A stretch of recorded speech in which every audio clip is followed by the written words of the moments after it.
വിവാഹം ശരിക്കും ഒരു സിനിമ പോലെ. ഞാൻ എപ്പോഴും അതിൻ്റെ ആളാണ്. ശരിക്കും ഈ ഒരു ജോലിയുടെ ഒരു ഭംഗി എന്ന് പറയുന്നത് ഓരോ ദിവസവും ഓരോ വീടാണ്, ഓരോ ആളുകളാണ്, ഓരോ കൾച്ചറാണ്, ഓരോ രീതികളാണ്. അതെ അതെ അപ്പോൾ നമുക്ക് ഭയങ്കര ഭംഗിയാണ്, നമുക്ക് ശരിക്കും ആസ്വദിക്കാൻ പറ്റുന്ന ഒരു ജോലി തന്നെയാണിത്. കേരള വെഡ്ഡിങ്ങിൻ്റെ ഒരു ഭംഗി എന്ന് പറയുന്നത്, ഹിന്ദു വെഡ്ഡിങ്ങിൻ്റെ ഒരു ഭംഗി എന്ന് പറയുന്നത് മണ്ഡപങ്ങളാണ്.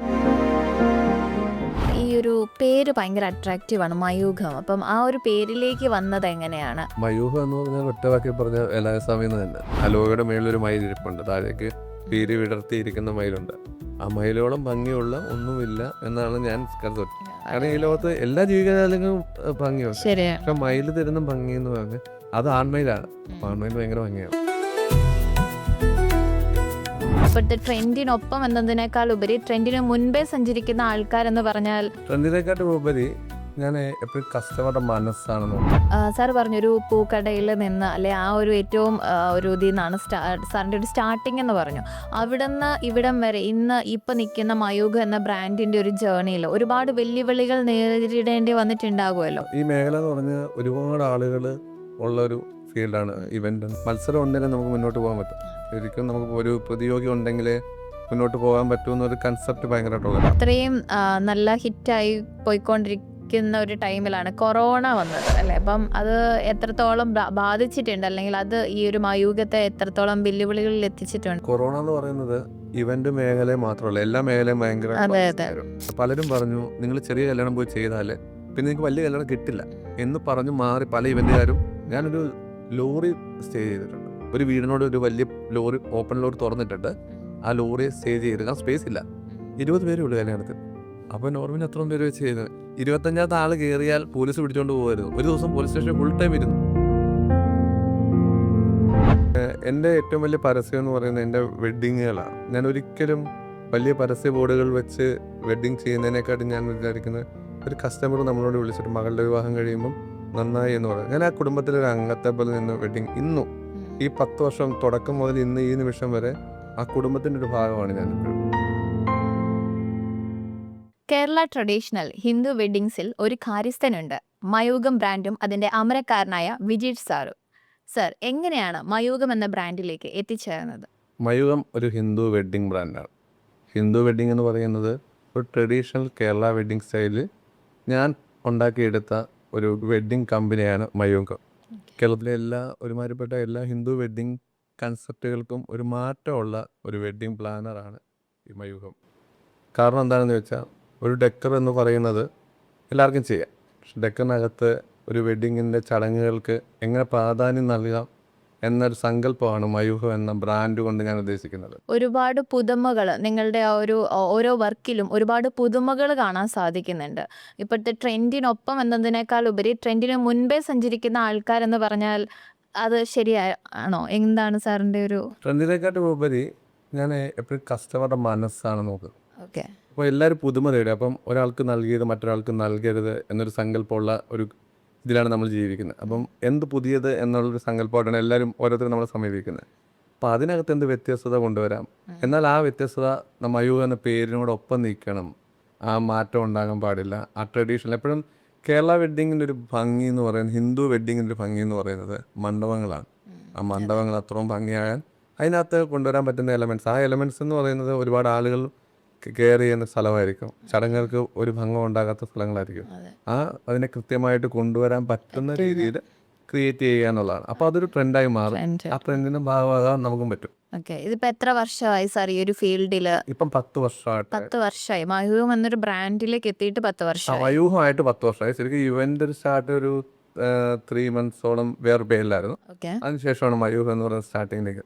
ഓക്കെ. ഇതിൻ്റെ ഒരു തുടക്കം ഞങ്ങളോടൊന്ന് ഷെയർ ചെയ്യാമോ? എങ്ങനെയാണ്? ഞാൻ വേറൊരു ഫീൽഡിലാണ് വർക്ക് ചെയ്തിരുന്നത്. ഞാനൊരു മാർക്കറ്റിംഗ് ഫീൽഡിലായിരുന്നു. നെസ്ലെ ഇന്ത്യ ലിമിറ്റഡ് കമ്പനി എന്ന് പറഞ്ഞ കമ്പനിയുടെ മാർക്കറ്റ് സെഷനിലായിരുന്നു. ഓക്കെ. അപ്പോൾ മർച്ചൻഡൈസിംഗ് എന്ന് പറഞ്ഞൊരു മേഖലയിലാണ്. അപ്പം ഞാൻ പഠിച്ചതൊക്കെ NS കോളേജിലാണ്.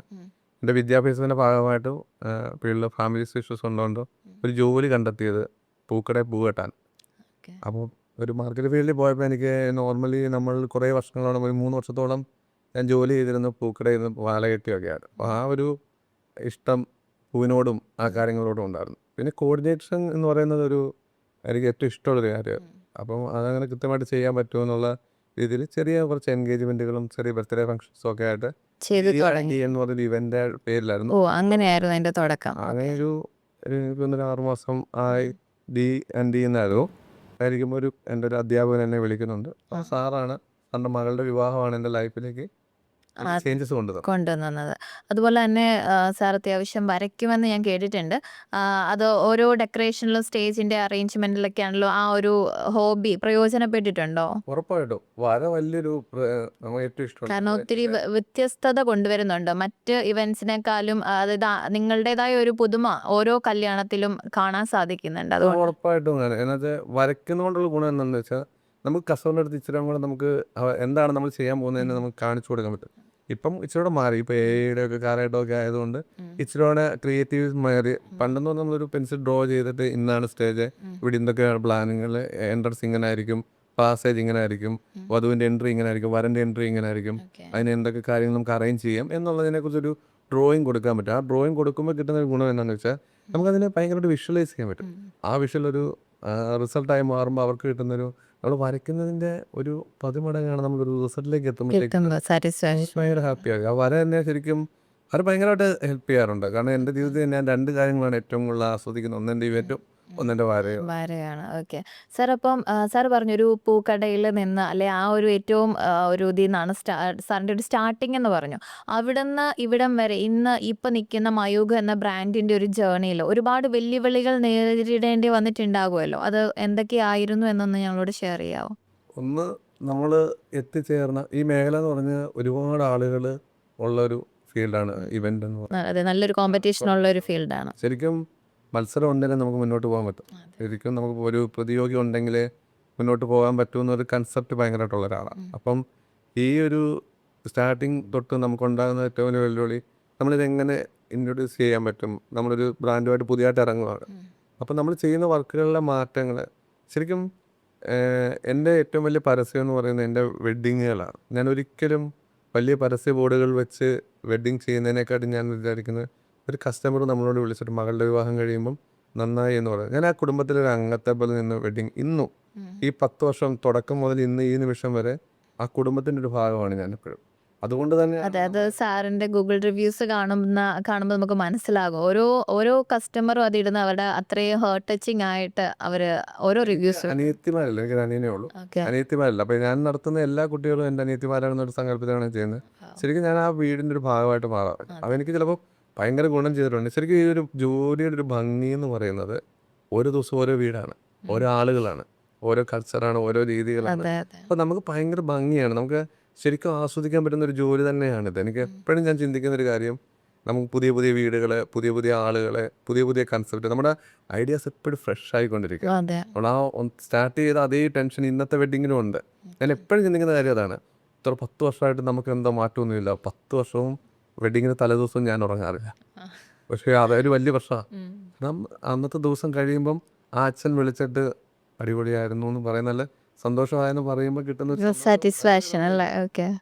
സാർ അപ്പോൾ ഈ ഒരു 10 വർഷം ആയല്ലോ ഈ ഒരു ജേർണി സ്റ്റാർട്ട് ചെയ്തിട്ട്. അപ്പം ഈ ഒരു 10 വർഷത്തിൽ സാറിന് മറക്കാൻ പറ്റാത്ത ഏതെങ്കിലും ഒരു ഇവന്റ് ഉണ്ടോ? ഞങ്ങൾ മറക്കാൻ പറ്റാത്ത കുറേ ഇവൻറ്റുകളുണ്ട്. ഓക്കെ. എന്നാലും റീസെൻ്റ് ആയിട്ടൊരു ഇവൻറ്റ് പറയാം. എൻ്റെ അധ്യാപകനുണ്ട്, സുരേഷ് എന്ന് പറയുന്ന സാറാണ്. സാറിൻ്റെ വൈഫ് എൻ്റെ അധ്യാപിക, അവർ ജ്യോതി ടീച്ചർ. എനിക്ക് തോന്നുന്നത് ആ മോക്കൊരു 15 വയസ്സുള്ളപ്പോൾ ഞാൻ ചോദിച്ചു, സാറേ എന്നാ കല്യാണം എന്ന് വെച്ചിട്ട്. അപ്പോൾ അന്ന് തൊട്ട് ഞാനിങ്ങനെ ചോദിച്ചുകൊണ്ടിരിക്കുക. അപ്പോൾ അവളുടെ വിവാഹം ഞാൻ എപ്പോഴും ചോദിച്ചുകൊണ്ടിരിക്കും. അപ്പം അവളുടെ കല്യാണമായിരുന്നു. ആ കല്യാണം ശരിക്കും എൻ്റെ ലൈഫിന് മൊത്തത്തിൽ മാറ്റിയൊരു കല്യാണം. അതിൽ 3 ദിവസത്തെ ഫംഗ്ഷൻ ഉണ്ടായിരുന്നു. ഹൽദി ഉണ്ടായിരുന്നു, ഒരു മെഹന്തി ഉണ്ടായിരുന്നു, വെഡ്ഡിങ് ഉണ്ടായിരുന്നു. എൻ്റെ ഏറ്റവും വലിയ വെല്ലുവിളി എന്ന് പറഞ്ഞാൽ ഓലയും ചെയ്യണം. ടീച്ചറിന് ആകെയുള്ള കൺസെപ്റ്റ്, ടീച്ചറിന് വാഴപ്പിണ്ടിയും വേണം, കുറേ ഓലയും വേണം. എന്നോട് ആ വീട്ടിൽ ചെന്നപ്പോൾ എന്നോട് പറഞ്ഞു, ഞാൻ സാധാരണ വീടുകളിൽ ചെല്ലുമ്പം അവർ പറയും കയറി വരുമ്പോൾ അങ്ങനെ വേണം ഇങ്ങനെ വേണം എന്നൊക്കെ പറയും. ടീച്ചർ എന്നോട് 2 ഓല എടുത്തിട്ട് വാഴപ്പിണ്ടി എടുത്ത് പടം എടുത്ത് വെച്ചിട്ട് പറഞ്ഞു, എനിക്ക് വാഴപ്പിണ്ടിയും വേണം ഓലയും വേണം, ഇത്രയേ ഉള്ളൂ, ബാക്കി നീ എന്തുവേണം ചെയ്തോളാൻ പറയും. ശരിക്കും ഒരു വലിയ വെല്ലുവിളിയാണ്. കാരണം എന്താണെന്ന് വെച്ചാൽ ഇന്നത്തെ കാലത്ത് റിസൾട്ട് എങ്ങനെയാവും നമുക്ക് പറയാൻ പറ്റില്ല. നമ്മൾ ഇതിനെ എങ്ങനെ കണക്കാക്കും, ഇതെങ്ങനെ ചെയ്യും. പക്ഷേ എന്താ പറയുക, നമ്മൾ ഈശ്വരന്മാർ നമ്മുടെ മുന്നിൽ ഉണ്ടായിരുന്നു എന്നുള്ളതിൻ്റെ വലിയ തെളിവായിരുന്നു.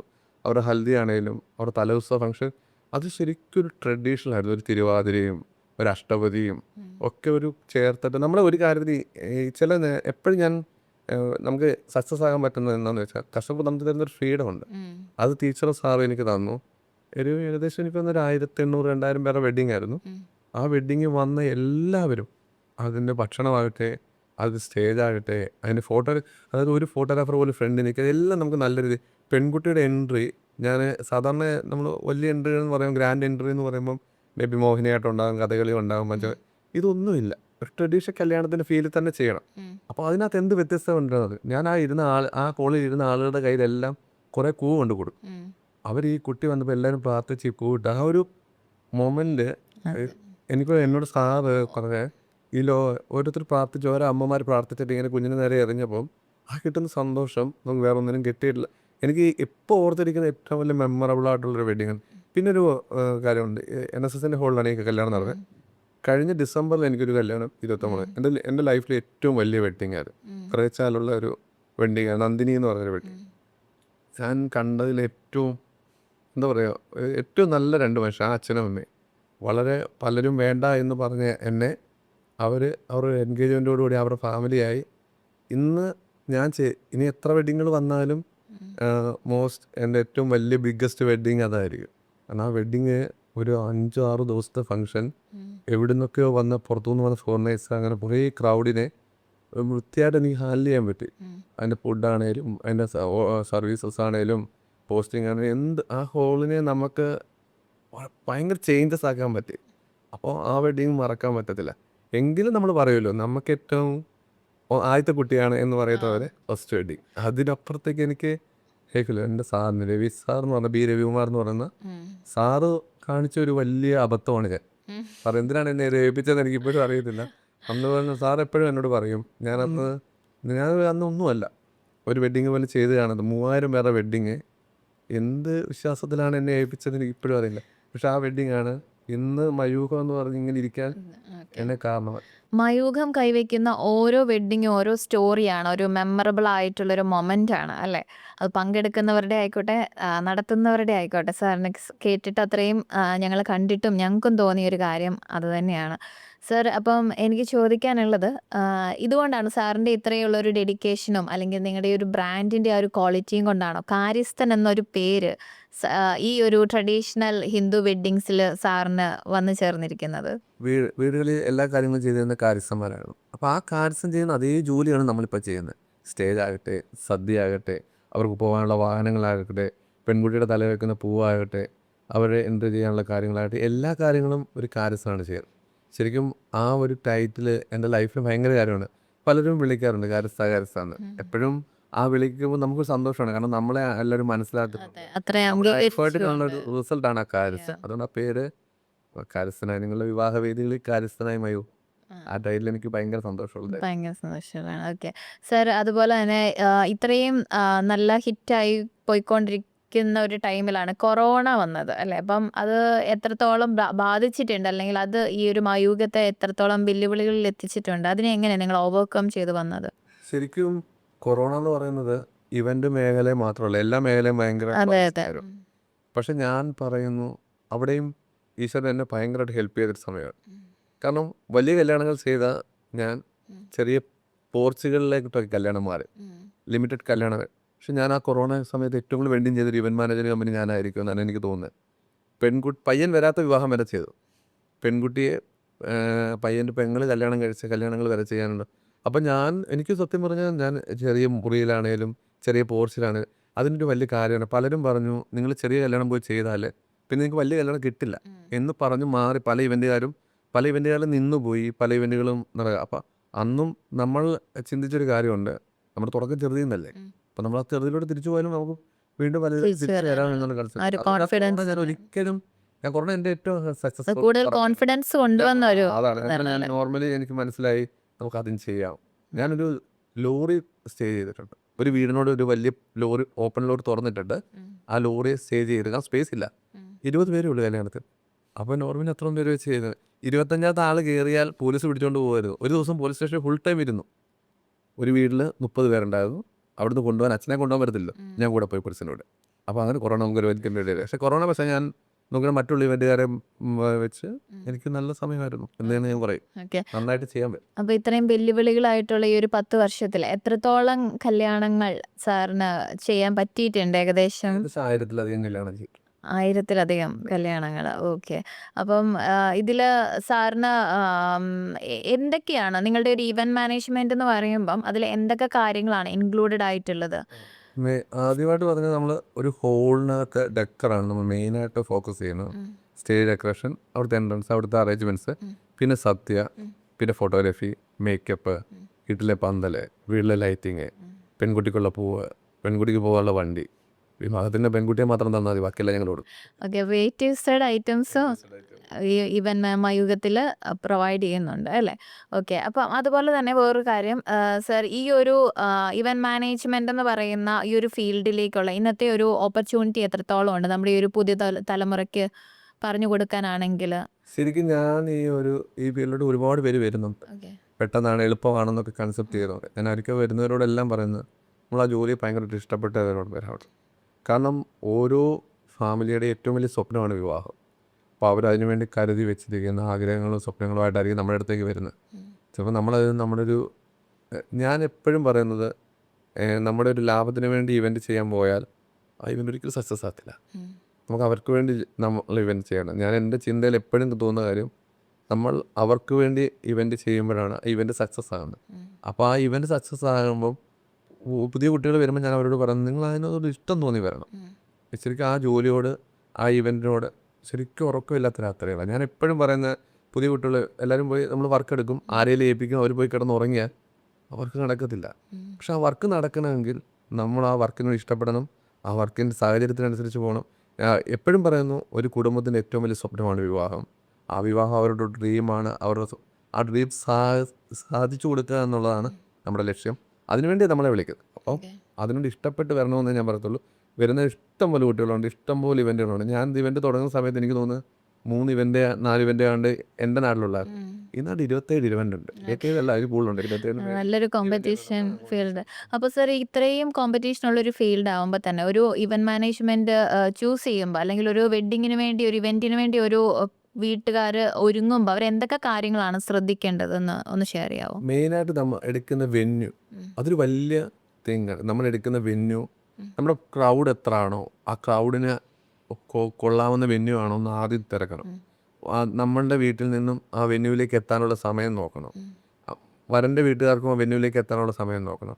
പിന്നെ നമ്മൾ എടുക്കുന്ന ഡെക്കറുകൾ, ഒരു വലിയ ഡെക്കറുകൾ ചെയ്യുന്നതിനൊക്കെ അപ്പുറത്തേക്ക് നമ്മുടെ ചടങ്ങിന് ഏറ്റവും ആപ്റ്റായിട്ടുള്ള ഡെക്കർ എന്താണ്. ഇപ്പം ഞാൻ എപ്പോഴും എല്ലാവരോടും പറയും, ഞാൻ ആ സാരിയുടെ കളർ ചോദിക്കാറുണ്ട്, വെഡ്ഡിങ് സാരിയുടെ കളർ. എന്നിട്ട് പലരും ചോദിച്ചു, എന്തിനാണ് വെഡ്ഡിങ് സാരിയുടെ കളർ ചോദിക്കുന്നത്? ശരിക്കും വെഡ്ഡിങ് സാരിയുടെ കോൺട്രാസ്റ്റ് സ്റ്റേജ് ചെയ്താൽ കിട്ടുന്ന ഭംഗി വേറെ ഒന്നിനും കിട്ടില്ല. അപ്പം നമ്മൾ എടുക്കുന്ന ഹോളിലെ ആളുകളുടെ കപ്പാസിറ്റി അനുസരിച്ച് ഹോളുകൾ എടുക്കുക, പിന്നെ ആക്സസ് എടുക്കുക. പിന്നെ തലേദിവസം എപ്പോഴും ചിന്തിക്കണം, ഞങ്ങൾക്ക് ഏറ്റവും വലിയ വെല്ലുവിളി എന്ന് പറയുന്നത് നമ്മൾ ഹോള് കിട്ടുന്ന സമയമാണ്. ഞങ്ങൾ ഏറ്റവും കൂടുതൽ വിഷമിപ്പിച്ചതും ഹോളുകളിലെ സമയം. ഇപ്പം തലേദിവസം രാത്രി 10-12 മണി വരെ ഫംഗ്ഷൻ വന്നു കഴിഞ്ഞാൽ പിറ്റേ ദിവസം ആ വെഡ്ഡിങ് ചെയ്യാനുള്ള ബുദ്ധിമുട്ടുണ്ടാകും. അപ്പോൾ വെഡ്ഡിങ് ഹോളുകൾ എടുക്കുമ്പോൾ തലേദിവസം ഫംഗ്ഷൻ ഉണ്ടെങ്കിൽ അതിന് കൃത്യമായിട്ടൊരു പ്ലാനിങ്ങോടുകൂടി ചെയ്യണം. നല്ല വെന്യൂസ് എടുക്കണം. ആളുകൾ എപ്പോഴും പണ്ടെന്ന് പറഞ്ഞാൽ നമുക്ക് ഒരു അമ്പലത്തിൻ്റെ ചുറ്റുവട്ടത്തിൽ ഒതുങ്ങിയിരുന്ന വിവാഹം, ആളുകൾക്ക് സൗകര്യമുള്ള സ്ഥലത്തുണ്ട്. അപ്പോൾ 1000 പേരുടെ കല്യാണം ഉണ്ടെങ്കിൽ മിനിമം ഒരു 800 പേർക്കെങ്കിലും ഇരിക്കാനുള്ള കപ്പാസിറ്റിയുള്ള ഹോളായിരിക്കണം. ആ കപ്പാസിറ്റി കുറയുമ്പോൾ നമുക്ക് ആ കല്യാണം ആസ്വദിക്കാൻ പറ്റത്തില്ല, ക്രൗഡ് കൊണ്ട് നിറഞ്ഞു പോകും. അപ്പോൾ എപ്പോഴും എടുക്കുമ്പോൾ ഞാൻ എല്ലാവരോടും പറയുന്നത്, ഏറ്റവും നല്ല വെന്യൂ എടുക്കുക. നല്ല വെന്യൂ ഉണ്ടെങ്കിൽ ബാക്കി എല്ലാം ഭംഗിയാവുന്നതാണ്. സർ, പിന്നെ ഞങ്ങളുടെ ഒരു സംശയം എന്ന് പറയുന്നത്, മയൂഖം ബ്രാൻഡ് അത് ഒരു ഹിന്ദു ട്രഡീഷണൽ വെഡ്ഡിങ്ങിന് വേണ്ടി മാത്രമായിട്ടാണ് ഇന്ന് വരെ കണ്ടിരിക്കുന്നത്. എന്തുകൊണ്ടാണ് മറ്റ് വിവാഹവേദികളെ ഇതിലേക്ക് ഇൻക്ലൂഡ് ചെയ്യാത്തത്? ഉദ്ദേശിച്ചത് മറ്റുള്ള കാസ്റ്റും. അതെ അതെ. ശരിക്കും ഹിന്ദു വെഡ്ഡിങ്ങുകൾ മാത്രം ചെയ്യുന്ന ഇവൻറ്റുകൾ കുറവാണ്. അത് വലിയ പാടുള്ളൊരു പരിപാടിയാണ്. മറ്റുള്ള വെഡ്ഡിങ്ങിനെ അപേക്ഷിച്ച് ഹിന്ദു വെഡ്ഡിങ്ങിൻ്റെ ഒരു പ്രശ്നം എന്താണെന്ന് വെച്ചാൽ, ഹിന്ദു വെഡ്ഡിങ്ങിൻ്റെ വേദിയിലേക്കുള്ള ഒരുങ്ങുന്ന സാധനങ്ങളിലേക്ക് ഭയങ്കര പാടാണത് ചെയ്യുക. അപ്പോൾ അതിനെ ഫോക്കസ് ചെയ്യുന്നൊരു ഇവൻ്റ് എന്ന് പറയുമ്പം ആളുകൾക്ക് വെച്ചാൽ, ശരിക്കും നമുക്ക് ഏറ്റവും കൂടുതൽ ഹിന്ദു വെഡ്ഡിങ് ചെയ്യാൻ പറ്റിയത് എന്തുകൊണ്ടാണെന്ന് ചോദിച്ചാൽ, ഞാൻ അത് മാത്രം ഫോക്കസ് ചെയ്യുന്നത്. ഇപ്പോൾ ഒരു സ്റ്റേജ് എന്ന് പറയുന്നതിനകത്ത് വിളക്കുകൾ വേണം, പറ വേണം, ചൊട്ട വേണം, ഗണപതി ഉരുക്ക് വേണം, പാക്ക് വേണം, കിണ്ടി പലക, തോർത്തത്തി, മറ്റേ കാല് എഴുതുന്ന പലകകൾ വേണം, ഇടാനുള്ള പൂവ് വേണം. ഒരു തീപ്പെട്ടിയുടെ പ്രാധാന്യം ഭയങ്കരമാണ്. ഒരു തീപ്പെട്ടി പറഞ്ഞാൽ പോയി. ആ സമയത്ത് കൃത്യമായിട്ട് ഇത് കിട്ടുക. അപ്പോൾ ഇതിനെ ഒരുക്കുക എന്ന് പറയുന്നത് ഒരു വലിയ പാടാണ്. എല്ലാ വെഡ്ഡിങ്ങുകൾക്കും ഈ സാധനം റിപ്പീറ്റ് വേണം. ഒരു സാധനം ഹിന്ദു നായർ വെഡ്ഡിങ് പോലല്ല ബ്രാഹ്മണൻ്റെ വെഡ്ഡിങ്, ബ്രാഹ്മൺ വെഡ്ഡിങ് പോലല്ല ഈഴവ വെഡ്ഡിങ്, ഈഴവ വെഡ്ഡിങ് പോലല്ല വിശ്വകർമ്മസേൻ്റെ വെഡ്ഡിങ്. ഓരോ കാസ്റ്റിനനുസരിച്ച് വെഡ്ഡിങ്ങിന് വ്യത്യാസമുണ്ട്. May be inter caste wedding വരുമ്പോൾ അത് വീണ്ടും ചലഞ്ചാണ്. അപ്പോൾ ഓരോ കാര്യങ്ങളെയും ഹിന്ദു വെഡ്ഡിങ്ങിനകത്ത് അത് കൃത്യമായിട്ട് ഹിന്ദു വെഡ്ഡിങ് ചെയ്യുമ്പോൾ നമ്മളൊരു ബ്രാൻഡല്ലേ. അപ്പം ഹിന്ദു വെഡ്ഡിങ് ചെയ്യുന്ന ഒരാളെന്ന് ചോദിച്ചാൽ പയൂഹം എന്ന് പറയണം. അപ്പോൾ മറ്റുള്ള വെഡ്ഡിങ് ചെയ്തിട്ടില്ലെന്നല്ല, ഞാൻ എനിക്ക് തോന്നുന്നു 6 ക്രിസ്ത്യൻ വെഡ്ഡിങ് ചെയ്തിട്ടുണ്ട്, ഒരു 2 മുസ്ലിം വെഡ്ഡിങ് ചെയ്തിട്ടുണ്ട്. വളരെ ലിമിറ്റഡ് ആയിട്ട്. അത് ഏറ്റവും എൻ്റെ ഫ്രണ്ട്സിനായിട്ട് അടുത്ത പക്ഷെ അത് നല്ല വെഡ്ഡിങ്ങുകളായിരുന്നു കേട്ടോ. അവരെന്നോട് ചോദിച്ചു വീണ്ടും വെഡ്ഡിങ് ചെയ്യാമോ. ചെയ്യാറുണ്ട്, ചോദിച്ചു വന്നാൽ ചെയ്യാറുണ്ട്. നമ്മൾ എത്തുന്നത് ഹിന്ദു വെഡ്ഡിങ് മാത്രം എന്നൊരു കൺസെപ്റ്റേ ഉള്ളൂ. അതിന് കാരണം ഇതാണ്, ഹിന്ദു വെഡ്ഡിങ് ചെയ്യാനാണ് ഏറ്റവും പാട്. ഇവന്റ് മേഖലയിൽ ഏറ്റവും പാടുള്ള ഒരു മുഹൂർത്തത്തിൻ്റെ ബിറ്റ്വീൻ വെച്ച് മാത്രം നടക്കുന്ന ഒരു വെഡ്ഡിങ്ങാണ് ഹിന്ദു വെഡ്ഡിങ്. ആ വെഡ്ഡിങ് ആ ചലഞ്ച് എടുക്കുമ്പോഴല്ലേ സന്തോഷം. അതുകൊണ്ടാണ് ഞാനത് എടുത്തേക്ക്. ഓക്കെ. അപ്പം സർ, മറ്റൊരു കാര്യം എന്ന് പറയുന്നത് മയൂഖം ബ്രാൻഡ് ചെയ്യുന്നതെല്ലാം അത്രയും മേന്മയുള്ളതായിട്ട് നമ്മൾ കാണുന്നുണ്ട്. അപ്പം അതിൻ്റെ ആ ഒരു ഭംഗി അനുസരിച്ച് കോസ്റ്റിലും ചെറിയൊരു കൂടുതലുണ്ട് എന്നുള്ളൊരു ടോക്ക് വരുന്നുണ്ട്. അപ്പം അത് സാധാരണക്കാർക്ക് അഫോർഡബിൾ ആണോ, അല്ലെങ്കിൽ അത് എങ്ങനെ അതിനെ സാർ കാണുന്നു? ഞാൻ ആദ്യം പറഞ്ഞത് ഏറ്റവും വലിയ എനിക്ക് എപ്പോഴും എനിക്ക് കേൾക്കുന്ന ഒരു പേരാണ്, നിങ്ങളുടെ റേറ്റ് കൂടുതലാണ്. ഞാൻ പലരും എനിക്ക് വെഡിങ് തരാത്തതാണ് നിങ്ങളുടെ റേറ്റ് കൂടുതലായതുകൊണ്ടാണ് ഞാൻ ചോദിച്ചത്. പക്ഷെ ഞാൻ എന്നെ കേൾക്കുന്ന ആളുകളോട് പറയാനുള്ള ഒറ്റ കാര്യമുള്ളൂ, നിങ്ങൾ എന്താണോ നിങ്ങളുടെ ബഡ്ജറ്റ്, ആ ബഡ്ജറ്റ് ഞാൻ വിവാഹം ചെയ്യും. അത് എൻ്റെ അടുത്ത് എത്തുന്ന കസ്റ്റമർ നോർമലി വരുന്ന ക്ലയൻറ്റുകളെല്ലാം ഒരു പോസ്റ്റ് വെഡ്ഡിങ് ചെയ്യാനുള്ളവരാണ്. അപ്പോൾ അതിനനുസരിച്ച് അതിൻ്റെ അറേഞ്ച്മെൻറ്റ്സ് കൂടും. അപ്പോൾ പൂക്കളുടെ വില അനുസരിച്ച് പൂക്കളുടെ വില കൊടുത്തേ പറ്റത്തുള്ളൂ. അവർക്ക് പൂക്കൾ വേണ്ട, ഇപ്പോൾ ആർട്ടിഫിഷ്യൽ ചെയ്യണമെങ്കിൽ നമ്മൾ ആർട്ടിഫിഷ്യൽ ചെയ്യും. സാധാരണ കല്യാണം മുതൽ ഇപ്പോൾ അവിടെ ഗംഭീരമായ കല്യാണം വരെ നമ്മൾ ചെയ്യാൻ റെഡിയാണ്. പക്ഷെ ആളുകളുടെ ഇടയിൽ നമ്മൾ വലിയ കല്യാണങ്ങൾ ചെയ്യാൻ ഇതിന് കാരണമുണ്ട്. ഒരു കാര്യമാണ്, നമുക്ക് കിട്ടുന്ന റിസൾട്ട്. ഇപ്പം നല്ല വെഡ്ഡിങ്ങുകളിൽ കിട്ടുമ്പം നമുക്ക് നല്ല റീൽസ് കിട്ടാം, നല്ല ഫോട്ടോസ് കിട്ടാം, നല്ല ഹോളാകുമ്പോൾ നല്ല ആംബിയൻസ് കിട്ടാം. അപ്പം നോർമലി നമ്മൾ പോസ്റ്റ് ചെയ്യപ്പെടുന്ന വെഡ്ഡിങ്ങൾ, അതായത് നമ്മൾ ഇൻസ്റ്റാഗ്രാമിലാണെങ്കിലും യൂട്യൂബിലാണെങ്കിലും നമ്മൾ പോസ്റ്റ് ചെയ്യുന്ന വെഡ്ഡിങ്ങിൽ ഇത്ര ഗംഭീരമായ വെഡ്ഡിങ്ങുകളായിരിക്കും. അപ്പോൾ ഒരു കസ്റ്റമർ എന്നെ വിളിച്ചിട്ട് ചോദിക്കുന്നത് ഈ സ്റ്റേജിന് എത്ര എന്നാണ്. അപ്പോൾ ആ സ്റ്റേജിൻ്റെ റേറ്റാണ് പറയുന്നത്. ഞാൻ വിളിക്കുന്ന കസ്റ്റമറോട് എനിക്ക് എപ്പോഴും പറയാനുള്ള ഒരു കാര്യമുള്ളൂ, നിങ്ങളാണ് നിങ്ങളുടെ റേറ്റ് തരും. ഏതൊരു അച്ഛനും അച്ഛൻ്റെ ബഡ്ജറ്റ് ഉണ്ട്. അപ്പം ഒരു 6 ലക്ഷം രൂപയ്ക്ക് വെഡ്ഡിങ് ചെയ്യുന്ന ഒരു അച്ഛന് ചിലപ്പോൾ ഏകദേശം 3 ലക്ഷം ഉള്ളായിരിക്കും, ചിലപ്പോൾ 1 ലക്ഷം രൂപയുള്ളായിരിക്കും. നമ്മളെല്ലാ റേറ്റിലും വെഡ്ഡിങ് ചെയ്യും. ബഡ്ജറ്റ് ഫ്രണ്ട്ലിയാണ് എപ്പോഴും. വി ഡിസൈൻ യുവർ ഐഡിയാസ് എന്നാണ് നമ്മുടെ ഒരു കാര്യം. അപ്പം നിങ്ങൾ എന്താണോ ഡിസൈഡ് ചെയ്യുന്ന ആ ഐഡിയ നമ്മൾ ചെയ്യാൻ റെഡിയാണ്. അപ്പോൾ നമ്മുടെ അടുത്ത് എത്തുന്നവരെല്ലാം നല്ല വെഡ്ഡിങ്ങിനായിട്ട് വരുന്നതുകൊണ്ട് റേറ്റ് പോകുക. എനിക്ക് എപ്പോഴും കിട്ടുന്ന ഒരു പേരാണ്, നല്ല കാശ് മേടിക്കുന്നുള്ളൂ. ഞാൻ നല്ല കാശ് മേടിക്കുന്നില്ല, വർക്കിനുള്ള കാശ് മേടിക്കുന്നു. അതെ, ബഡ്ജറ്റ് ഫ്രണ്ട്ലി ആയിട്ട് ചെയ്യുകയും ചെയ്യും, അതിൻ്റെ ഒരു റിസൾട്ട് അതിലും ഗംഭീരമായിട്ട് തന്നെ കാണിക്കുകയും ചെയ്യും. പക്ഷെ ഒരു കാര്യം ഞാൻ ഇപ്പോഴും പറയാം, ഞാൻ 5 ലക്ഷം രൂപയ്ക്ക് ചെയ്യുന്ന വെഡ്ഡിങ്ങും ഞാൻ 20 ലക്ഷം രൂപയ്ക്ക് ചെയ്യുന്ന വെഡ്ഡിങ്ങും റിസൾട്ട് സെയിം ആണ്. അതിൻ്റെ സർവീസ് സെയിം ആണ്. അതിനകത്ത് കിട്ടുന്ന ഫ്ലവറിൻ്റെ അറേഞ്ച്മെൻറ്റ്സും ഒക്കെ മാറ്റമുള്ളൂ. മയൂഖം കൊടുക്കുന്ന ആ ബ്രാൻഡ്, മയൂഖത്തിൻ്റെ 1000 രൂപയുടെ വെഡ്ഡിങ്ങിനുണ്ടെങ്കിലും ലക്ഷങ്ങളുടെ വെഡ്ഡിങ്ങിന് സെയിം തന്നെയാണ്. സാറിൻ്റെ കൂടെ ഇത്രയും കട്ടയ്ക്ക് നിൽക്കുന്ന ഒരു ടീം ഉണ്ടാകുമല്ലോ, അപ്പം ആ ടീമിനെ കുറിച്ചൊന്ന് ഞങ്ങളോട് സംസാരിക്കാമോ? ശരിക്കും നമ്മുടെ ജീവനവരാ. ഞാൻ എപ്പോഴും എന്നോട് എല്ലാവരും ചോദിക്കുക, സാർ എന്നെ ആണ് ചേട്ടാന്ന് വിളിക്കുന്നത്. എൻ്റെ സ്റ്റാഫാണേലും എൻ്റെ കൂടെ ഉള്ളവരാണ്. എനിക്ക് എൻ്റെ വീട്ടിലുള്ള അംഗങ്ങളെ പോലെ ഉള്ളവർ വർഷങ്ങളായിട്ട് ജോലി ചെയ്യുന്നവരാണ്. എൻ്റെ അടുത്തുനിന്ന് ജോലി ചെയ്യും. ഇപ്പം പാർട്ട് ടൈമായിട്ട് ജോലി ചെയ്യുന്ന കുട്ടികളുണ്ടായിരുന്നു. ഇപ്പം ജർമ്മനിയിലും ഇറ്റലിയിലും UK ഒക്കെ ഉണ്ട് കുട്ടികൾ. അവരൊരു 6 മാസം അവധിക്ക് വന്ന് എന്നോട് ജോലിക്കുണ്ട്. അപ്പം എന്നെ സംബന്ധിച്ച് എൻ്റെ ഏറ്റവും വലിയ ലൈഫ് എന്ന് പറഞ്ഞാൽ എൻ്റെ സ്റ്റാഫാണ്. കാരണം അവർ ഉറക്കം ഉളയ്ക്കുന്നതുകൊണ്ടാണ് ഞാൻ ഉടന്നിരിക്കാൻ പറ്റുന്നത്, എനിക്ക് നെക്സ്റ്റ് ഡേയിലേക്ക് പോകാൻ പറ്റുന്നത്. നമ്മുടെ ജോലിയുടെ ഏറ്റവും വലിയ പ്രശ്നം ഉറക്കമുളപ്പം. ആയുസിൻ്റെ പകുതി കൊണ്ടുപോകുന്ന ജോലിയാണ് ഇവൻ്റെ. ആരും ശ്രദ്ധിക്കുന്നില്ല. എല്ലാവരും ചോദിക്കാറുണ്ട് എന്താ ബഡ്ജറ്റ് കൂടുന്നത്. ശരിക്കും ഒരു സ്റ്റാഫ് നമ്മളൊരു ഗോഡൗണിൽ വന്ന് സാധനങ്ങൾ കയറ്റി ഒരു ഹോളിൽ ചെന്ന് രാത്രി മുഴുവൻ ഉറക്കം ഉളച്ചിരുന്ന സ്റ്റേജ് ചെയ്ത് ആ വെഡ്ഡിങ് കഴിഞ്ഞ ഉടനെ തന്നെ ആ ഹോളിൽ നിന്ന് സാധനം അഴിച്ച് തിരിച്ച് വീട്ടിൽ ആ ഗോഡൗണിൽ കൊണ്ടുവച്ച് അവർ വീട്ടിൽ ചെല്ലുമ്പോഴത്തേക്ക് 3 ദിവസമാണ്. ശരി, ആ ഒരു എഫേർട്ട്, അവരെടുക്കുന്ന എഫേർട്ടാണ്. ഞാൻ പറയും വേറൊന്നും എൻ്റെ വിജയമൊന്നുമല്ല, എൻ്റെ സ്റ്റാഫ് തന്നെയാണ് എൻ്റെ വിജയം. അവർ തന്ന അതിനകത്ത് നമുക്ക് പൂ തരുന്ന ആളാണേലും, ഡെക്കോർ ചെയ്യുന്ന കുട്ടികളാണേലും, കോർഡിനേഷൻ ചെയ്യുന്ന കുട്ടികളാണേലും, മോഹിനിയാട്ടം ചെയ്യുന്നവരാണേലും, കഥകളി ചെയ്യുന്നവരാണേലും, ഫ്യൂഷൻ ചെയ്യുന്നവരാണേലും, എവരിത്തിങ് എല്ലാ ആളുകളും അവരുടെ പാർട്ട് നന്നായി ചെയ്യുന്നുണ്ട്. ഞാൻ അവരെ അതുപോലെ കൊണ്ടുപോകാം. എനിക്ക് എപ്പോഴും, ഞാൻ ഒരിക്കലും എൻ്റെ സ്റ്റാഫ് അങ്ങനൊരു ഞാൻ മുതലാളി അവർ തൊഴിലാളി എന്നൊരു സങ്കല്പം എനിക്ക് ജീവിതത്തിൽ ഇന്ന് വരെ ഇല്ല. കാരണം ഞാൻ 200 രൂപയ്ക്ക് തട്ടയിൽ വിളക്ക് വെച്ച് തുടങ്ങിയ ജോലിയാണ്. അപ്പം ഞാൻ അവിടെ നിന്നാണ് തുടങ്ങിയത്. അപ്പം ഞാൻ അവരോട് അങ്ങനെ ഞാൻ വന്ന വഴിമേലാണ് അവർ ജോലി ചെയ്യുന്നത്. അതുകൊണ്ട് അവരാണ് എൻ്റെ ലൈഫ്. അവരുള്ളത് കൊണ്ടാണ് നമുക്കിങ്ങനെ നടക്കാൻ പറ്റുന്നത്. അപ്പോൾ അവരെ നന്നായിട്ട് നോക്കി എനിക്ക് എല്ലാവരോടും പറയാൻ ഒറ്റ കാര്യമുള്ളൂ, നമ്മൾ സ്റ്റാഫിനെ എത്രമാത്രം കെയർ ചെയ്യുന്നു അതുകൊണ്ട് നമ്മുടെ ബിസിനസ് വളരും.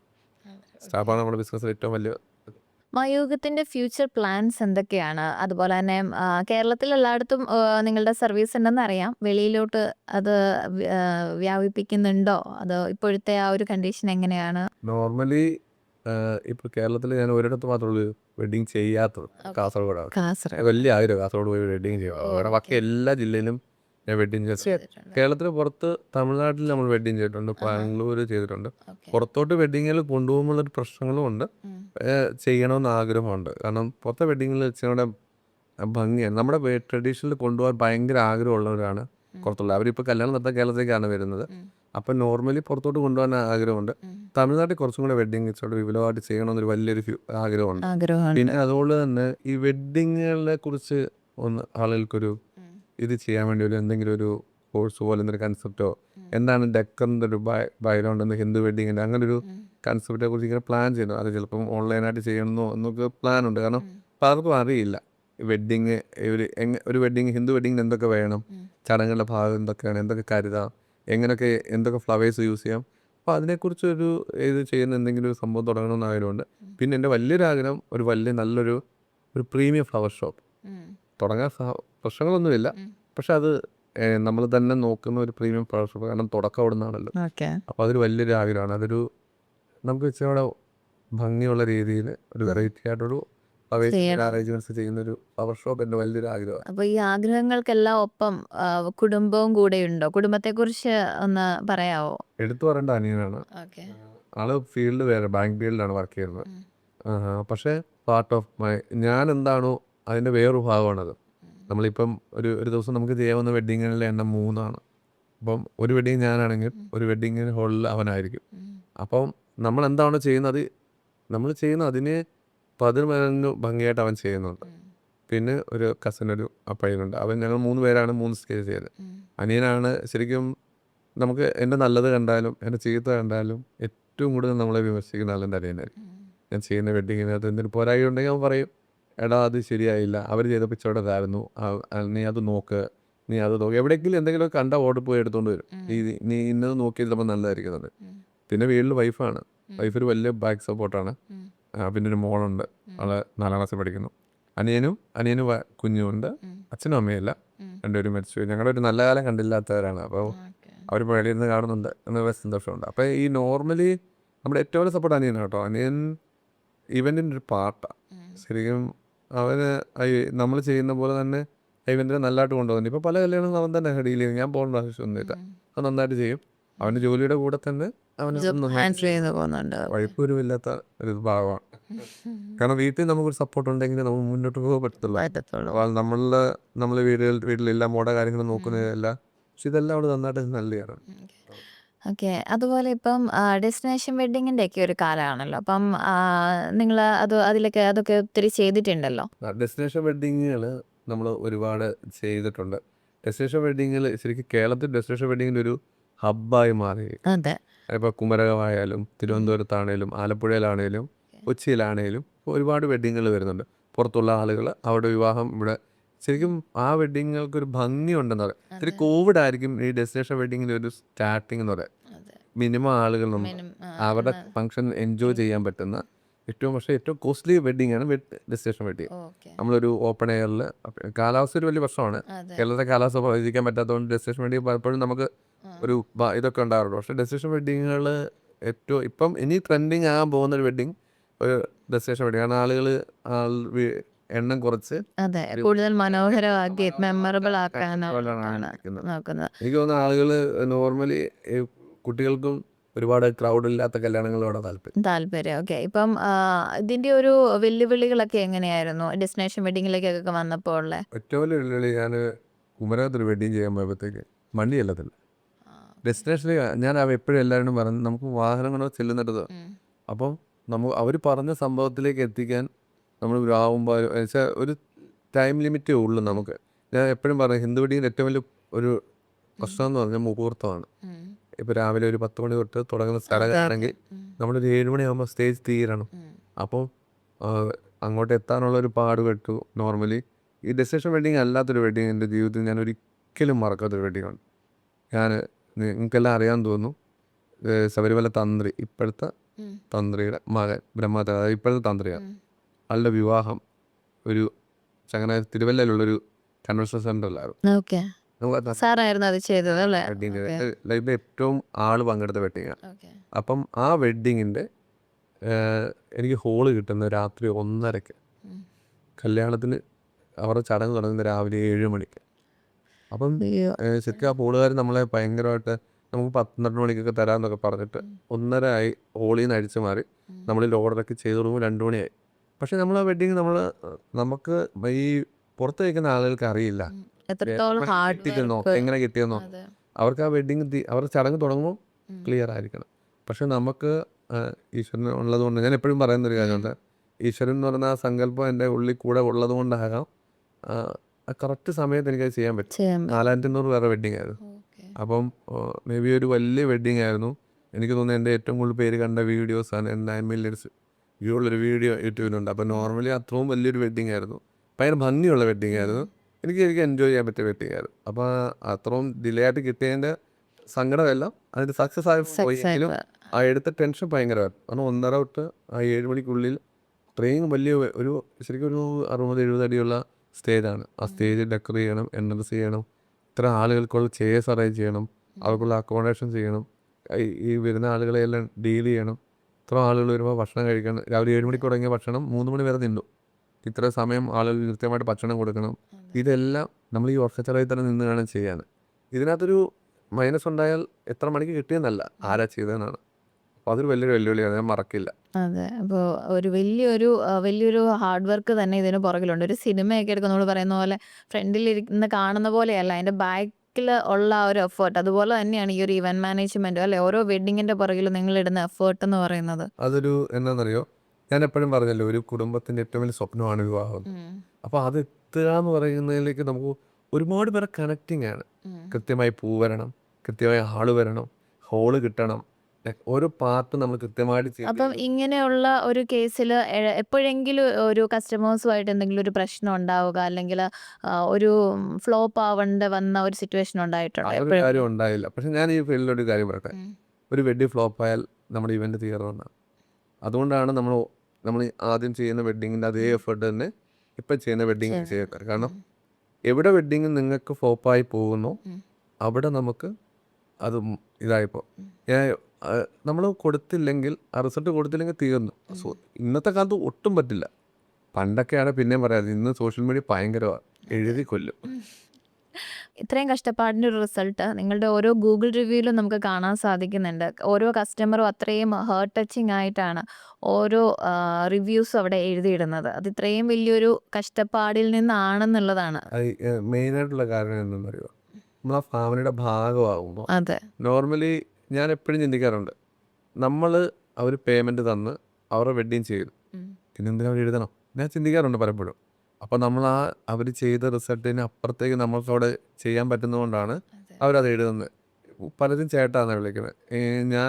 എന്നെ അങ്കിളേന്ന് വിളിച്ച് അമ്മമാരൊക്കെ ഭയങ്കര ഏജ്ഡായിട്ടുള്ള ഒരാളാണ് സംസാരിക്കുന്നത്. ഫോൺ വിളിച്ച് അവിടെ ചെല്ലുമ്പോൾ പിന്നെ ഞാൻ അമ്മയെന്നാണ് വിളിക്കുന്നത്. ഞാൻ എൻ്റെ വെഡ്ഡിങ് നടക്കുന്ന വീട്ടിലെ അച്ഛനും അമ്മയും അച്ഛനെന്നാണ് വിളിച്ചിട്ടുള്ളൂ. അപ്പോൾ അതുകൊണ്ട് തന്നെ ആ ഫാമിലിയായിട്ട് എനിക്ക് അത്ര അറ്റാച്ച്മെന്റ് ഉണ്ട്. എല്ലാവരാണെങ്കിൽ അവരുടെ ഒരു സഹോദരനെ പോലെ നമ്മളെ കണ്ടിട്ടുള്ളൂ. അത് വിദീഷനോട് ചോദിച്ചില്ല, അത് വിദീഷനോട് പലപ്പോഴും എന്നോട് ഫോട്ടോഗ്രാഫേഴ്സ് ചോദിക്കാറുണ്ട്, ചേട്ടൻ്റെ അടുത്ത ബന്ധുക്കാരാണോ എന്ന് എപ്പോഴും ചോദിക്കുന്നത് ചോദിക്കുന്നത്. അപ്പോൾ അതിന് കാരണം നമ്മൾ ആ വീടോട് അത്ര ഇൻവോൾവ്മെൻ്റ് ആകുക എന്നുള്ളതാണ്. അതുകൊണ്ടായിരിക്കും അവർ നല്ലതായിട്ട് റിവ്യൂ എഴുതുന്നത്. ഞാൻ സത്യം പറഞ്ഞാൽ ഞാൻ റിവ്യൂവിനെ കുറിച്ച് നോക്കാറില്ല. ഓരോ വർക്ക് കഴിഞ്ഞ് ചെയ്തു പോയത്. അപ്പോൾ കുറച്ച് നാൾ മുന്നെയാണ് ഒരു കുട്ടിയാണ് എന്നോട് പറഞ്ഞത്, ചേട്ടാ റിവ്യൂസ് എല്ലാം കൊള്ളാം. ശരിക്കും ഞാൻ അപ്പോഴായിരുന്നു ഇതെല്ലാം വായിച്ചപ്പം നമുക്ക് ഉള്ളിൽ നമുക്ക് കണ്ടു തന്നെ നമ്മൾ ആ ചെയ്തതിൻ്റെ ശരിക്കും നമുക്ക് പേയ്മെന്റ് കിട്ടുന്നതിന് അപ്പുറത്തേക്ക് റിസൾട്ട് ഈ ഒരു എഴുത്തിൽ കൂടെ കിട്ടും. നമുക്ക് നന്നായി എന്ന് പറഞ്ഞ് കേൾക്കുന്നതിലും വലുതായിട്ട് നമുക്കൊന്നുമില്ല. നമ്മൾ ചെയ്തതിൻ്റെ ഒരു എഫേർട്ട് എന്ന് പറയുന്നത് അതാണ്. ഇപ്പോൾ കൂടുതലും ഹോളുകളിലൊക്കെ പാക്കേജുകളാണല്ലോ, അതിനെ എങ്ങനെയാണ് നിങ്ങൾ കാണുന്നത്? ശരിക്കും പാക്കേജ് എന്നൊരു കൺസെപ്റ്റ് പുറത്ത് ദുബായിലോ അല്ലെങ്കിൽ പുറത്ത് രാജ്യങ്ങളിൽ ജീവിക്കുന്ന ആളുകൾ, നാട്ടിൽ യാതൊരു ബന്ധമില്ലാത്ത ആളുകൾക്ക് വേണ്ടി തുടങ്ങിയ ഒരു കൺസെപ്റ്റ് അത്. പക്ഷേ ഞാൻ ഇന്ന് വരെ ഒരു ഹോളിൻ്റെ പാക്കേജിൻ്റെ ഭാഗമല്ല. ഞാൻ എപ്പോഴും എടുത്ത് പറയാൻ, കാരണം പലരും ചോദിക്കാറുണ്ട്, ചേട്ടനല്ലേ ഇന്നത് കൊണ്ടുവരിക ചെയ്യുന്നത്, അവിടുത്തെ പാക്കേജ് ചേട്ടനല്ലേ ചെയ്യുന്നത്. ഞാൻ ഇന്ന് വരെ കൊണ്ടുവരുന്ന ഒരു പാക്കേജിൻ്റെ ഭാഗമല്ല എന്നുള്ളതാണ് വലിയ കാര്യം. നമ്മുടെ സ്റ്റേജുകൾ അവർ കാണിക്കുന്നു എന്നുള്ളതാണ് ഒരു. പിന്നെ പാക്കേജിൽ പോകുമ്പോൾ നിങ്ങൾക്ക് ഉണ്ടാകുന്ന പ്രശ്നങ്ങൾ എന്താണെന്ന് ചോദിച്ചാൽ, അവർ തരുന്ന ഒരു എമൗണ്ടിനകത്ത് അവർ ചെയ്യുന്ന ഒരു മോഡലുമായിട്ട് നിങ്ങൾ പൊരുത്തപ്പെടേണ്ടി വരും. അപ്പോൾ ചിലപ്പോൾ നമുക്ക് കിട്ടുന്ന റിസൾട്ടുകൾ, ഫോട്ടോസുകൾ, അതൊക്കെ ആ ഒരു ബേസിനെ മാത്രമായിരിക്കും ഡിപ്പെൻഡ് ചെയ്തിരിക്കുന്നത്. മറിച്ച് നമ്മളെപ്പോലെ ഒരാളെ എത്തിക്കുമ്പോൾ നമ്മളെ ചിന്തിക്കുന്നത്, നമ്മൾ ഓരോ കാര്യങ്ങളും കൃത്യമായി അവർക്ക് പറഞ്ഞു കൊടുക്കും. ഇന്നതാണ് പെൺകുട്ടിയുടെ എന്ത് വരുമ്പോൾ എന്തൊക്കെയാണ് വരുന്നത്, പയ്യൻ്റെ എന്ത് വരുമ്പോൾ എങ്ങനെയാണ്, ഈ നമ്മൾ കല്യാണം നടക്കുമ്പോൾ എന്തൊക്കെ ചെയ്യണം, എത്ര മണിക്ക് തുടങ്ങണം എന്നുള്ള കാര്യങ്ങളെക്കുറിച്ച് ഒരു നോർമലി നമ്മളൊരു സ്റ്റഡി കൊടുക്കും. ആ സ്റ്റഡിയിലാണ് നമുക്കത് വൃത്തിയായിട്ട് ചെയ്യാൻ പറ്റുന്നത്. മറ്റേടത്ത് അങ്ങനെയല്ല. ഒരു എമൗണ്ട്, ഒരു നിശ്ചിത എമൗണ്ട്, ഇപ്പോൾ ഒരു 4 ലക്ഷം രൂപയുടെ പാക്കേജ് ആണെങ്കിൽ അവർ പറയുന്ന 1000 പേർ സദ്യ 1001 ആയാൽ ആ ഒരു ഒന്നിൻ്റെ പൈസ കൊടുക്കണം എന്ന് പറയുന്ന പോലെ ഓരോ ആളുകൾക്കും അങ്ങനെ തന്നെയാണ്. പാക്കേജിലേക്ക് ഞാൻ കസ്റ്റമറോട് എപ്പോഴും പറയുന്നത്, നിങ്ങൾ പാക്കേജിലേക്ക് പോകാതെ നമ്മുടെ കയ്യിലിരിക്കുന്ന മൊബൈലിനകത്ത് കിട്ടാത്ത ഒന്നുമില്ല. നോർമലി നിങ്ങൾക്ക് 1 2 3 4 ഇവൻ്റ് ആളുകളോട് ചോദിക്കുക. ഡിഫറെൻ്റ് ആയിട്ടുള്ള സാധനമാണ് ഒരു നമുക്ക് എപ്പോഴും പറയുന്നത്, ഞാൻ എപ്പോഴും പറയുന്നത്, ഒരു ഹോളിൽ ഒരുപാട് പേര് വന്ന് ചെയ്യണം എങ്കിൽ ആ ഹോളിൽ വ്യത്യസ്തമായുള്ള കാര്യങ്ങൾ ചെയ്യത്തുള്ളൂ. ഇപ്പം ഞാൻ തന്നെ ഒരു ഹോളിൽ ചെയ്താൽ എന്തോ ഒരു സാധനമേ ചെയ്യത്തുള്ളൂ, അതിന് മാറ്റമൊന്നും ഉണ്ടാകത്തില്ല. മറിച്ച് ഓരോ ഇവൻറ്റുകാർ വരുമ്പോൾ ഇപ്പം ഞാൻ ചെയ്യുന്നതിനേക്കാളും ബെറ്ററായിട്ട് ചെയ്യാനായിരിക്കും അടുത്ത ആൾ വരുന്നത്. ആ ആളെക്കാളും ബെറ്റർ ആക്കാൻ ഞാൻ അടുത്ത് വീണ്ടും ശ്രമിക്കും. അപ്പോൾ ആ വെഡ്ഡിങ് സ്റ്റേജുകൾക്ക് ഭംഗി ഉണ്ടാവും, അവർക്ക് കിട്ടുന്ന റിസൾട്ട് കൂടും. ഞാനിതൊരു വലിയ കാര്യം പറയാം. ഒരു പരിധിയിലുള്ള ആളുകൾ എല്ലാവരും അങ്ങനെ ആണെന്നില്ല, എന്നെ സംബന്ധിച്ച് ഞാൻ പറയാം. ഞാനൊരു വെഡ്ഡിങ് സ്റ്റേജ് കിട്ടുമ്പം ആ കസ്റ്റമറോട് സംസാരിച്ച് കൺഫേം ചെയ്തതിന് ശേഷം ഞാൻ അതിൻ്റെ എമൗണ്ടിനെ കുറിച്ച് ചിന്തിക്കാറില്ല. ഞാൻ ഇന്ന് വരെ ചിന്തിക്കാറില്ല. ഞാൻ ആ വെഡ്ഡിങ്ങിൻ്റെ ഇവന് എന്തൊക്കെ വ്യത്യാസം വരുത്താം. ഞാൻ പറഞ്ഞ വേറൊരു കസ്റ്റമർ അവിടെ കാണുവാണ്. വേറെ കസ്റ്റമർ ആ വെഡ്ഡിങ് കാണുമ്പം അവർക്ക് മാറ്റം തോന്നിയാലേ നമുക്ക് വീണ്ടും വെഡ്ഡിങ് തരത്തുള്ളൂ. നമ്മൾ പെട്ടെന്ന് നോക്കിയ ഒരു സ്റ്റേജെല്ലാം ഒരുപോലെ ഇരുന്നാലും ചെറിയ എലമെൻറ്റ്സ് മാറ്റമുണ്ട്. ഓക്കെ. അതുപോലെ തന്നെ സർ, ഈ ഒരു പേര് ഭയങ്കര അട്രാക്റ്റീവാണ്, മയൂഖം. അപ്പം ആ ഒരു പേരിലേക്ക് വന്നത് എങ്ങനെയാണ്? അതുപോലെ ഈ ഒരു മയൂഖം എന്നതിനെ ഒറ്റ വാക്കിൽ പറയാൻ നോക്കിയാൽ എങ്ങനെയായിരിക്കും സാർ അതിനെ അവതരിപ്പിക്കുക? മയൂഖം എന്ന് പറഞ്ഞാൽ ഒറ്റ വാക്കിൽ പറഞ്ഞ വേലായുധസ്വാമി എന്ന് തന്നെ. അതായത് ഞാൻ കുജില തൊട്ട് ഞാൻ ജനിച്ചു വളർന്ന പെരുന്നേലാണ്, മുരുകൻ്റെ നടയിലാണ്. അപ്പോൾ ആ മണ്ണിൽ നിന്നാണ് എൻ്റെ തുടക്കം. അപ്പം മയിൽ എന്നാണ് അർത്ഥം. മയിലിനെക്കാട്ടും ഭംഗിയുള്ള സാധനം ഉണ്ടോ എന്ന് എനിക്കറിയില്ല. ആ പീരിയോളം വർണ്ണമുള്ള, ഭംഗിയുള്ള, കാണാൻ ഇമ്പമുള്ള, നമുക്കെപ്പോഴും കാഴ്ചകളാണല്ലോ സ്റ്റേജ് എന്ന് പറയുന്നത്, ഇവൻ്റ് എന്ന് പറയുന്ന ഒരു കാഴ്ചകളാണ്. അപ്പോൾ ആ മയിലിനെ അനുസ്മരിപ്പിക്കുന്ന, എൻ്റെ മയൂഖത്തിന് മേളിലൊരു മയിലുണ്ട്, അലോകയുടെ മേളിലൊരു മയിലിരിപ്പുണ്ട്, താഴേക്ക് പീരി വിടർത്തിയിരിക്കുന്ന മയിലുണ്ട്. ആ മയിലോളം ഭംഗിയുള്ള ഒന്നുമില്ല എന്നാണ് ഞാൻ കരുതുന്നത്. കാരണം ഈ ലോകത്ത് എല്ലാ ജീവികജാലങ്ങൾക്കും ഭംഗിയുണ്ട്, പക്ഷെ മയിൽ തരുന്ന ഭംഗി എന്ന് പറഞ്ഞാൽ അത് ആൺമയിലാണ്. ആൺമയിൽ ഭയങ്കര ഭംഗിയാണ്. അപ്പോൾ നോർമലി ഞാൻ അടിപൊളി. ഓക്കെ സർ, അതുപോലെ ഒരു കാര്യം കൂടി ചോദിച്ചോട്ടെ.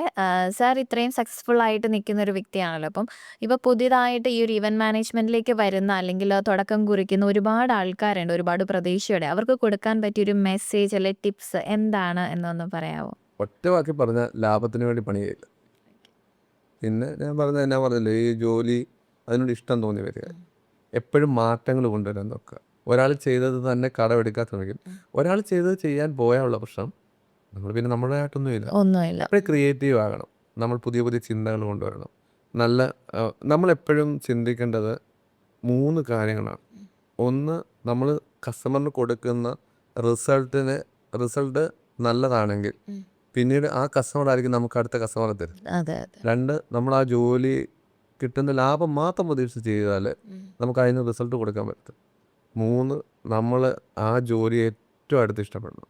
ആ ജോലിയോട് എത്രമാത്രം നമ്മൾ ഇഷ്ടപ്പെടും തോറും ആ ജോലി നമുക്ക് നന്നായിട്ട് ചെയ്യാൻ പറ്റും. എന്ത് ജോലിയാണെങ്കിലും, ഞാൻ ഈ ഇവൻ്റ് അല്ല, മറ്റെന്ത് ജോലി ചെയ്താലും ആ ജോലി ഇഷ്ടമില്ലാത്തൊരു ജോലി നമ്മൾ ചെയ്യത്തില്ല. നമ്മൾ ബാഗ് ചുമ്മിക്കൊണ്ട് ഒരിടത്തോട്ട് പോകുമ്പം നമ്മുടെ ബാഗ് ചുമ്മുന്നതിന് ഇഷ്ടപ്പെട്ടാൽ മാത്രം നമ്മൾ ചുമ്മിക്കൊണ്ട് പോകത്തുള്ളൂ. ഒരു ലോഡ് ഇറക്കുന്ന ആളാണെങ്കിൽ ആ ലോഡിനെ ഇഷ്ടപ്പെടുന്നവരെ ലോഡ് ചെയ്യത്തുള്ളൂ. നമ്മൾ ചിന്തിക്കാറുണ്ട്, ഞാൻ എപ്പോഴും ചിന്തിക്കുന്നുണ്ട്, ലോഡ് ഇറക്കുന്നവർ കട്ട എടുക്കുന്ന മാത്രം അവരതിനെ ഭയങ്കര ഇഷ്ടപ്പെട്ട് അടുക്കുന്നത്. ഓരോന്ന് അടുക്കി അവസാനം വരുമ്പോൾ അത് കാണാൻ തന്നെ ഭംഗിയാണ്. എന്നാൽ വാരിക്കൂട്ടി ഒരു ഇഷ്ടമില്ലാത്ത ഒരാളാണ് വാരിക്കൂട്ടിട്ട് നാളെ അവനെ ജോലി ചെയ്യാൻ പറ്റത്തില്ല.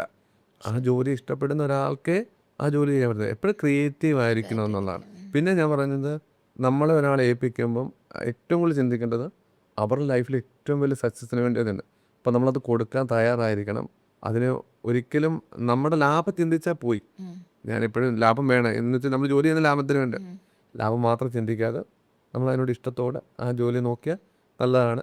പിന്നെ ഇത് പറഞ്ഞല്ലോ, ഈ ജോലി നമ്മൾ പുറത്ത് നിന്ന് നോക്കുമ്പോൾ ഭയങ്കര ഭംഗിയുള്ള ജോലിയാണ്, പക്ഷെ ചേർന്ന് വലിയൊരു പാടുള്ള. അത്രത്തോളം കഷ്ടപ്പാടും എഫേർട്ടും അതിൻ്റെ പുറകിലുണ്ട്, ടെൻഷൻസും. സർ, ഇന്നത്തെ കാലത്ത് നമ്മുടെ ഈ വിവാഹ വേദികളെ കൂടുതൽ മനോഹരമാക്കുവാൻ എന്തൊക്കെ കാര്യങ്ങളാണ് ചെയ്യുന്നത്? വിവാഹം ശരിക്കും ഒരു സിനിമ പോലെ, ഞാൻ എപ്പോഴും അതിൻ്റെ ആളാണ്. സിനിമ പോലെ ആയിരിക്കണം വിവാഹം എന്നാണ്. വിളക്ക് കത്തിക്കുന്ന സമയം മുതൽ പെൺകുട്ടി വരൻ്റെ വീട്ടിലേക്ക് പോകുന്ന സമയം വരെയുള്ള ആ ഒരു ഇത് ഒരു സിനിമ പോലെ കാണണമെന്നാണ്. നമ്മളിപ്പം പല പല കാര്യങ്ങൾ ചെയ്യാറുണ്ട്.